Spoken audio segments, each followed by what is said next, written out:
How's it going, everyone? It is Andre Williams, and over here we talk stocks and we focus on one thing. Always protect your profits. And today we're going to be talking about Lucid. Like I was saying in my previous videos, if we continue to see weakness inside of the market and it trades below the 200-day moving average, you can see the stock pull back to the $25 level. It ended up closing at $25.84. This is why I say do your homework, do your due diligence, and make sure you're watching my videos all the way through. I won't waste any more time. Let's jump into the agenda. If you're new to this channel, I just want to let you know we have timestamps down below inside the description. But if you're a shareholder or you're thinking about taking a position, I highly suggest you watch this full entire video. So the first thing we're going to go over is the technical analysis. We're going to be taking a look at the overall price action. We want to know support. We want to know resistance. We want to know what it looks like in the bearish case scenario and as well as in the bullish case scenario. And then we're going to go on Fintel, taking a look at the recent institutional ownership and short interest information. The reason this is important because it does have an impact on the way the stock performs. And then we're going to be taking a look at the order flow distribution. We want to know the buying and the selling behavior on the retail side and as well as on the institutional side. And then when all of that is done, we'll be going into the final thoughts and as well as some more details. So let's get to it. So we're going to do a technical analysis for Lucid. Let's see how it performed on Friday. So it ended up closing at $25.84, being down 7.42%. On the low, it tested $25.61, and then on the high, testing $28.20. When we take a look at the volume stats on the day, you can see we traded at 28.762 million shares, and the average volume over 10 trading days is at 28.335 million shares. So right about the average when it comes to volume, and on top of that, we see a pullback in the stock due to the market conditions. Now, when we take a look at our chart, which is a daily chart, we can see from the RSI down below, it was at 32.88. And then when we take a look at our moving averages here on the chart, we're below the 50-day, the 100-day, the 21-day EMA, and as well as the 200-day. So like I was saying in my previous videos, Lucid has been in a bear market. And the longer we trade under this 200-day moving average, if we have weakness and we pull back, we could visit the $25 area. And that's exactly what we did, seeing a low of $25.61 and closing at $25.84. So if you want to look for a reversal, so see some strength in the play, it needs to get back above $27.50, then making that move to 28, and then seeing if it can break past this resistance at the 200-day so it can make that move to 30. Now for the bearish case scenario, there is a gap that needs to be filled to the downside, which is right here around $24.17. So this would be something that you want to keep an eye on because it could easily fill in that gap if we see the pullback continue inside of the tech sector. So continue to keep a close eye on this stock, but things can get very interesting if Lucid could reclaim back $27.50 and be able to consolidate and move up from there. Let's go into the short interest information. So we're going to take a look at the recent institutional ownership and short interest information for Lucid. So as we scroll down further on the page, green rows indicate new positions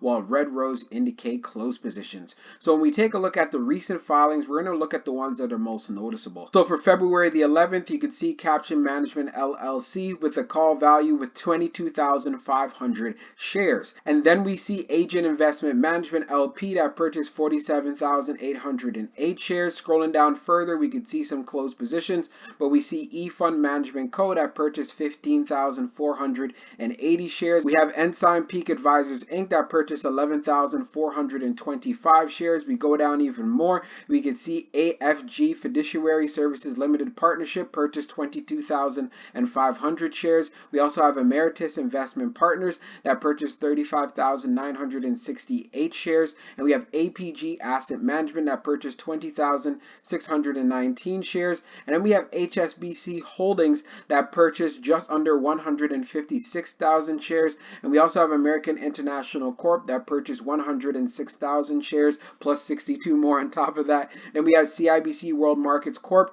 that purchased 36,021 shares. And we have the State of Wisconsin Investment Board that purchased 159,467 shares. You can see Public Employees Retirement Association of Colorado purchased 73,311 shares. We also have Sheldon Capital Management that purchased 141,385 shares. We have ING Grow NV that purchased just under 70,000 shares. We also have Renaissance Technologies that purchased over 1.8 million shares. And then we also see British Columbia Investment Management Corp that purchased 71,031 shares. And then we also see Dutch Bank going in with 396,870 shares, and WS Management LLP with a put value of 650,000 shares. And we also have Sculptor Capital with a call value of 301,000 shares, and Sculptor Capital again with puts with 247,100 shares. You can see some more closed positions there. And then what we covered on February the 10th, which was Scandivisca and Sika Bank in AP that purchased 73,515 shares.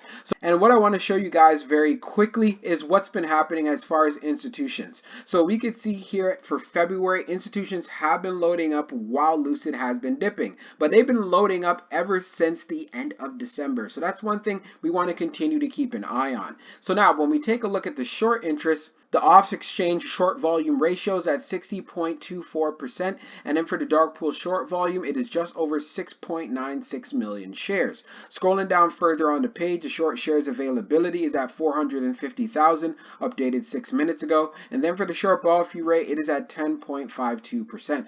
When we take a look at the history of the short volume, you can see for the close of February the 10th, it was at 58.08, and then for the close of February the 11th, it is at 60.24. So what this tells us, Lucid does have short squeeze potential, or I should say continues to have short squeeze potential. So now let's move on to the order flow distribution.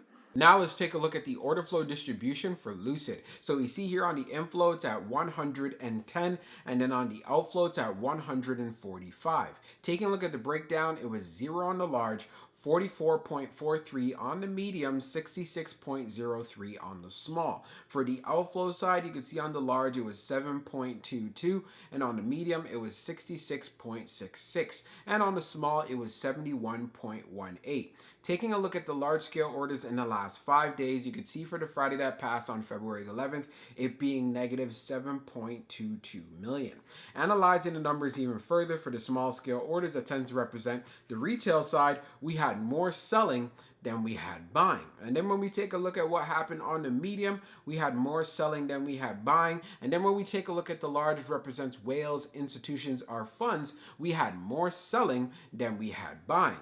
And then when we take a look at the turnover ratio, it was at 1.75%. So this has been a consistent range for Lucid, and what this shows us, there are still many who are holding on to their positions. Yes, we do have some traders that are going in and out of the play. We did have some volatile markets on the Friday. Many stocks were pulling back inside of the tech sector. So as far as for the selling on the retail side, that wasn't surprising whatsoever. So now let's go into the final thoughts, and we'll go over some more details as well. So for my final thoughts for Lucid in regards to the price action, if you're looking for a bullish move, it needs to go back to $27.50. And upon reclaiming this level, it needs to make that move above $29. We know there's a lot of resistance right at that 200-day moving average, and as long as Lucid is trading below it, I'm going to be bearish. And now for the bearish case scenario, we do have a downside gap to fill around $24.10. So if the weakness does continue inside of the market, this is an area that you want to look out for. Also, when we went on Fintel, taking a look at the short interest information,